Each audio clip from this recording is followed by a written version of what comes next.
Minute man 3ని వాళ్ళంత అర్జెంటుగా ఎందుకు చేయాల్సి వచ్చింది? అంటే ఏమన్నా ఇరాన్కి అదే రష్యా చైనాలు ఏమన్నా? లేదు, ఇది యాక్చువల్లీ టెస్టింగ్ ఫేజ్లో ఉంది, ఇంకా అది డెవలప్ కాలేదు మొత్తం మినిట్ మ్యాన్ 3 అనేది. ఇది ఒక చెప్పాలంటే ఒక పవర్ఫుల్ అమెరికన్ వెపన్. ఇది వాళ్ళు చాలా రోజుల నుంచి స్ట్రాటజిక్గా దీని గురించి ఆలోచిస్తున్నారు. డెఫినెట్గా ఇప్పుడు ఇరాన్, ఇజ్రాయెల్, యుఎస్ నడుస్తున్న యుద్ధంలో ఇప్పుడు ఎందుకు చేశారన్నది బహుశా ఒక మెసేజ్గా వెళ్తుంది ఇరాన్కి. చూడండి, మా దగ్గర ఆయుధాలు ఉన్నాయి, మేము వాడుకోవచ్చు కావాలంటే అని చెప్పేసి. ఎందుకంటే ఇది ఒక ఇంటర్ కాంటినెంటల్ బ్యాలిస్టిక్ మిసైల్, అంటే ఒక కాంటినెంట్ నుంచి ఇంకో కాంటినెంట్కి కొట్టచ్చు. మన దగ్గర అగ్ని ఉంది చూడండి, series 5, same series it is. So దాన్ని ఇవాళ మీరు చెప్పినట్ల కాలిఫోర్నియా బేస్లో వాండన్బర్గ్ స్పేస్ ఫోర్స్ బేస్ ఉంది. యూఎస్కి ఎయిర్ ఫోర్స్ ఒకటే కాదు, స్పేస్ ఫోర్స్ దాని కాకుండా సైబర్ ఫోర్స్ ఉంది. స్పేస్ ఫోర్స్ ఏం చేస్తారంటే మన ఇస్రో లాగానే, కానీ వాళ్ళు ఆర్మీ దానికి వాడుకుంటారు ఉపయోగం. మనం ఏమో కావాల్సినప్పుడు ఇస్రో వాళ్ళు పిలిపించుకుంటాం ఆపరేషన్ సింధూర్ టైంలో చేసినట్టు. వీళ్ళట డెడికేటెడ్గా ఉన్నారు. బహుశా మనం కూడా మన ఆర్మీ స్ట్రాటజీ రీకాస్ట్ చేసినప్పుడు ఆర్మీకి స్పెషల్గా స్పేస్ ఫోర్స్ క్రియేట్ చేయాలి. ఫర్ ఎగ్జాంపుల్ శాటిలైట్స్ ఉంటుంది, శాటిలైట్స్తో సహా మనం చూస్తుంటాం పాకిస్తాన్ ఆర్మీ ఎక్కడ ఉన్నారో, చైనీస్ వాళ్ళు ఎక్కడ కూర్చున్నారో మొత్తం శాటిలైట్స్ని చూస్తుంటాం. ఇప్పుడు కూడా మన ఇస్రో మీద ఉన్నాం, దాని మీద డిపెండెంట్. అంటే వాళ్ళు లాంచ్ చేసి ఇస్తారు, కానీ దాని మెయింటెనెన్స్ అన్నీ వాళ్ళు చూసుకుంటారు. అక్కడ కూడా మనం చూసుకోవాల్సిన ఒక ప్లాన్ ఉండాలి మన దగ్గర. బహుశా వస్తుంది 4-5 సంవత్సరాల తర్వాత. ఇప్పుడు జరుగుతుంది ఏంటంటే, మనం లాస్ట్ 24 అవర్స్లో చూస్తే చాలా మటుకు ఇరాన్ వాళ్ళ వైపు నుంచి వచ్చే మిసైల్స్ తగ్గింది, ఆల్మోస్ట్ 80% తగ్గింది. డే 1 లాంచ్ చేసిన మిసైల్ చూస్తే ఇప్పటికీ చాలా మటుకు తగ్గింది. దానికి కారణాలు చాలా ఉన్నాయి. ఒకటి, ఇరాన్ వాళ్ళ మిసైల్స్ని ఆపిపెట్టారు. అన్నీ ఒకటేసారి వాడుకుంటే ఏముండదు కదా. సో మెల్లమెల్ల వాడుకుంటున్నారు అనమాట. సో ఆ పరిస్థితులు చూస్తే వాద్వాన్ గారు ఇప్పుడు ఉన్న దాంట్లో ఇరాన్ పాసిబ్లీ వాళ్ళ లాంచర్స్ని కూడా కోల్పోయారు చాలా మటుకు. లాస్ట్ 36 అవర్స్లో ఇజ్రాయెల్, యూఎస్ కలిసి వాళ్ళ లాంచర్స్ మీద కాన్సన్ట్రేట్ చేశారు. అంటే ఎక్కడి నుంచి ఈ మిసైల్ లాంచ్ చేస్తున్నారో ఆ లాంచర్స్ని కొడుతున్నారు. నిన్న బహుశా ఒక 16 లాంచర్స్ని డిస్ట్రాయ్ చేశారు వాళ్ళు. ఈ లాంచర్స్తో సహా లాంచ్ చేసిపోయే మనుషులు కూడా చనిపోయారు దాంట్లో. ఓకే, ఆర్మీ వాళ్ళు ఉండొచ్చు ఇరాన్లో. సో లాంచ్కి వెహికల్ బయటకు తీసుకొచ్చి దాన్ని సెట్ చేసేటప్పుడు వీళ్ళు శాటిలైట్ క్యాచ్ చేస్తుంది, బాంబ్ చేసేసారు వీళ్ళు ఇమీడియట్గా. సో అదొకటి నడుస్తుంది.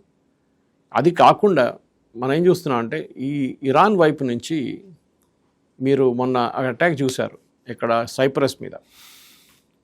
ఇప్పుడు ఆర్ఏఎఫ్ ఏమంటున్నారంటే, royal air force, Jack Starmer British prime minister statement ఏమి ఇచ్చారంటే, చాలా స్ట్రేంజ్ స్టేట్మెంట్. ఆ మిసైల్ ఇరాన్ నుంచి లాంచ్ చేయలేదంట. ఎస్టానిషింగ్. ఇది ఎక్కడి నుంచి లాంచ్ చేశారు మళ్ళీ.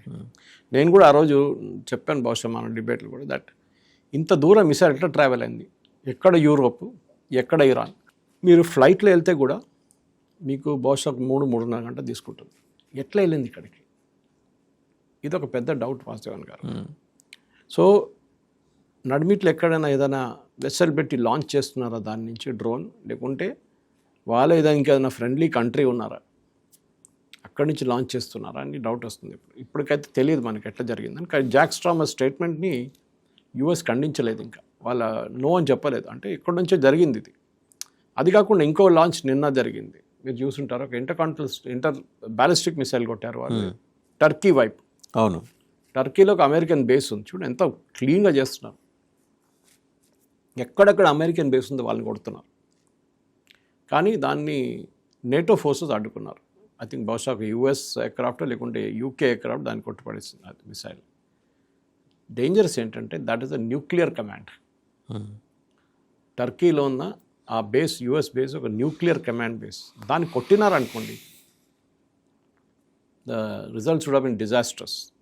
అది మనం ఊహించలేము. ఎందుకంటే యూఎస్ కూడా ఊహించలేము వాళ్ళు ఇట్లా ఎవరైనా మా మీద దాడి చేస్తారో. అది కూడా మన న్యూక్లియర్ కమాండ్. అంత ఇండిస్క్రిమినేట్గా అయిపోయింది సార్ ఇరాన్. డెస్పరేషన్.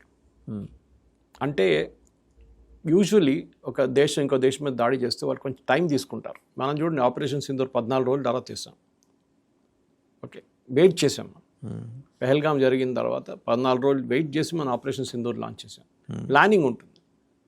ఈ కేసులో మీరు చూడండి, డే 1 సాటర్డే కొట్టారు, అదే రోజు వీళ్ళు మిసైల్ స్టార్ట్ చేస్తారు. వీళ్ళు ప్లానింగ్ ఏం లేదు, డైరెక్ట్ రెడీగా ఉన్నారు. అంటే బహుశా వాళ్ళు ముందే దాన్ని ప్లాన్ చేసుకొని ఉంటారు. ప్రిపేర్డ్గా ఉన్నారు. మా మీద దాడి ఉంటుంది, ఆ దాడిని ఇట్లా ఎన్కౌంటర్ కౌంటర్ కౌంటర్ చేయాలని చెప్పి. సో అది ఇరాన్ ప్రిపేర్డ్గా ఉన్నారు. మనం నిన్న మాట్లాడాం దాని గురించి. దట్ ఇరానియన్ ప్రిపరేషన్ ఈసారి చాలా బాగుంది. వాళ్ళు జూన్లో నడిచిన 12 Day వార్ చూసి నేర్చుకున్నారు చాలా మటుకు. అమెరికన్ కేపబిలిటీ ఏంటి, యూకే కేపబిలిటీ ఏంటి, ఇజ్రాయెల్ కేపబిలిటీ అంటే చూసుకున్నా. నిన్నటి నుంచి ఇజ్రాయెల్ కూడా మళ్ళీ ఇరాన్ని కొడుతున్నారు, ఎస్పెషలీ మిసైల్ టార్గెట్స్. డ్రోన్ ఏం చేయట్లేదు వాళ్ళు ఇప్పుడు, ఎందుకంటే డ్రోన్ ఎక్కడుందో తెలియదు.